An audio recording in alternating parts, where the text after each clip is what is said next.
තමයි සුබ දවසක් ආයුබෝවන් කියලා පිළිගන්නවා. ඉතින් අද අපි කතා කරන්නේ The Art of War කියන කෘතිය ගැන. මේ කෘතියේ තියෙන හරි ලස්සන කෝට් එකක් ගැන තමයි අද අපි කතා කරන්න යන්නේ. මේ කෘතිය ඊටාම පරණ කෘතියක් ඇත්තටම 6 වෙනි සියවසේ විතර රචනා වෙච්ච කෘතියක් සන්තු කියන චින්තකයා විසින්. ඉතින් මේක හරි ලස්සන තැනක් තියෙනවා මෙන්න මෙහෙම.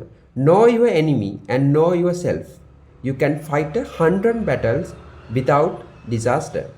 ඉතින් මේකෙන් කියන්නේ අතරම අපිට පුළුවන්ලු අපේ ජීවිතේ අපිට එන අභියෝග අපේ සතුරන් කවුද අපේ මිතුරන් කවුද කියලා අඳුනා ගැනීමත් විශේෂයෙන්ම අපි කවුද කියලා අඳුනා ගැනීම තමා කවුද කියලා අඳුනා ගැනීම පුළුවන්ලු self you can fight 100 battles without disaster කිසිම කරදරයක් නැතුව කොච්චර ප්‍රශ්නාවක් ජීවිතේ තමන් කවුද කියලා දන්නවනම් තමන් වටේ ඉන්න කට්ටිය කවුද තමන්ගේ මිතුරන් කවුද තමන්ගේ සතුරන් කවුද කියලා හරියට අඳුනා ගන්න පුළුවන් නම් කොච්චර ජීවිතේ ප්‍රශ්නාවත් අපිට ප්‍රශ්න වලින් ගැලවෙන්න පුළුවන් නැත්නම් අපිට කිසිම ඩිසාස්ටර් එකක් නැතුව ඒ ප්‍රශ්න වලින් මිදෙන්න පුළුවන්.